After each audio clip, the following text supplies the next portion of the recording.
and the photos are diverse because this community is rich in diversity. In participating in the photo contest, all of you have shared moments and perspectives that we might not otherwise have had the opportunity to see. And in doing that, you are disarming prejudice and bias and offering to share that sense of camaraderie beyond your own communities. It's a true generosity. And I do think it would be too reductive to say that stories can show how we're all the same, because our lived experiences are each so unique and can be vastly different. But what you share is building connections and understanding across lived experiences, and that is powerful. So thank you to every person who picked up a camera and helped. Right now, I'm speaking to Danny, and I work with a lot of agencies. And today, there's a few agencies that actually in the workplace they promote discrimination. They also promote their own personal feelings. And for a lot of people that work down here and they're elders and they're getting older, they come here to help out. What's it like in your work experience? Give me a few examples of what it was like at work. I felt like I was getting picked on at work. Um, there's a million things I could name, but picked on would be one of the biggest ones. And getting fired on the spot without any notice after 8 months. Yeah, but also it's the management. How did the management treat you? That was management I was talking about. Oh, so the whole focus was the management. They didn't have proper code of conduct where it was Yeah. all professional. Yeah. People got personal. Yeah. And this is a problem today with a lot of agencies. People Yeah. get personal about individuals, and Yeah. that's not the job. Yeah. Especially if it's non-profit or you're volunteering. Yeah. Yeah, so what would you have to say? What kind of changes would you like? I would say that people have to follow the right protocol that the government hands down in filling out forms, following the right regulations, rules and regulations to each individual person. Yeah, instead of making up stories and passing it with the staff. Yeah, That's not fair to the individual because they have no chance to protect themselves. exactly. Exactly. How can you defend yourself if people are talking about you behind your back? Exactly. Do you think that's appropriate when you have management Absolutely talk not. about you behind your back? No. Right now, I'm speaking to Jessie, and we What call up? her Smurf. No, it's Gotti now. It's not Smith, but that's old school. Okay, but no, Hi, hold this on is a second before Where's you. Amber? Amber, and always remember this, and this is the most beautiful moment that Canadians will never forget. When she was young, I used to have my jailbait crew hang out in my apartment. Guess who they brought to her house? Picton. You would not be here. Remember the day I we know, went to we his, brought him to your house. Remember? I know. and we went to the farm, Yeah. and he kept convincing us with all his And knowledge. then Amber decides to write him from jail. Crazy, right? That's crazy. 12th Street, what's up? Yeah, that's what's up, and I always remember that. You know what? Jesse, you know what? It's always a pleasure because I think about you and I always remember you because you know what? You wouldn't be here today because what do I always say to you? Always be safe, public safety. Always. Always be safe because people will con you into going anywhere. Yo, I'm here today because of all the hustle you taught me when I was a kid, so. Okay, And Trevor too. Remember Trevor? Oh my god, down the hall. yeah, I remember Trevor. Where is Trevor? Trevor, he went back to Edmonton. Did he go back? Yeah, and Lee's dead. What? LaDon's dead? Yeah, LaDon's died. She has a daughter, Oh my god. and that's a sad tragedy. I seen Amber and she's so fucked up. Yeah, Amber's still messed up. She's like on the ground and her puppy's on her and she's like really fucked up. These white guys are fucking with her. So I don't And know. that's because of drugs. 13, we used to go to Paul's all the time. We used to sell weed, right? Yeah. We used to sell weed, do whatever we could. We were like little kids. Our parents are goofs, right? So we were just doing whatever we want. And we picked up Picton and we brought him to his house. Yeah. We picked up Picton and we brought him to his house. Yeah. And then he tried to take us to the farm and shit. And Paul wasn't having it, man. Paul. Yeah, nice. And then what does it remind us why today why I work when you have drugs and all this kind of policy, drugs, prostitution, why they legalize it, especially having in the workspace. Now you're working. Do you think that we should start having drugs and prostitution with no programs, no nothing? You leave people empty. Honestly, I think that there should be more programs for addicts and drugs. All of them should be legalized, and there should be safe places for people to go. But especially youth, there should be places for youth because everybody forgets about it when you're young. I've been in it since I was a little kid, so they need to do shit for the little ones first before they get to where I am today. Because at the end of the day, if they held me when I was younger, I probably wouldn't be here now, right?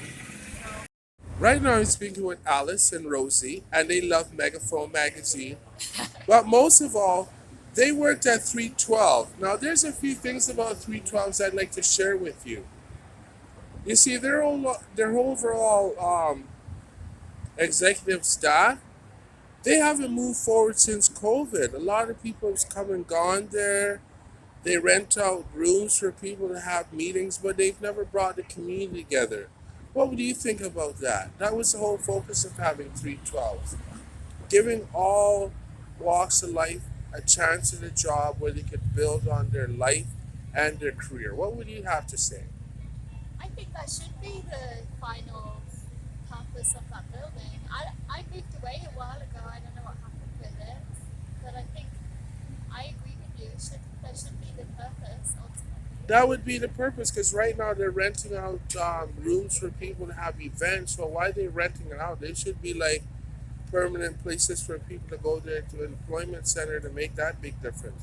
What would you say? Would you think that's a good change? I think that's a great change, and I think it should be free to the folks in that community in particular. It should be open to the folks in the community to decide how that space is used and to really create what they want it to be. Yeah, not just to create it, but it could actually make a foundation where people go there and start working in the community instead of having it at a drop-in center where you have to pay to drop in. Yeah. How would you like to pay to pet my cat? How's that? That's how they talk. Now that you're sitting there, would you like to pay to pet my cat? Do you think you should pay for it? Do you think that you should have the obligation to enjoy the freedom? Which one would you go for? Do you want to pay to pet the cat, or would you rather enjoy the freedom of the cat having its own future? Which one would you go for? Interesting question. Yeah, it's a good question. Well, which one would you go for? I don't know. The cat. You own the cat, right? No, the idea is, the concept is, now that you're petting the cat, do you think you should pay for it, or you just enjoying it because you appreciate the connection? Which one would you pay for? Are you asking if I would prefer to pay for something or if I prefer to have a connection with something? Then I'd rather have a connection with something.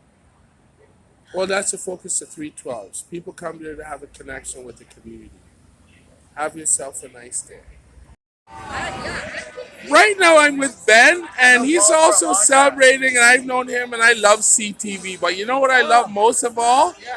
We're also celebrating our 20th anniversary of Megaphone.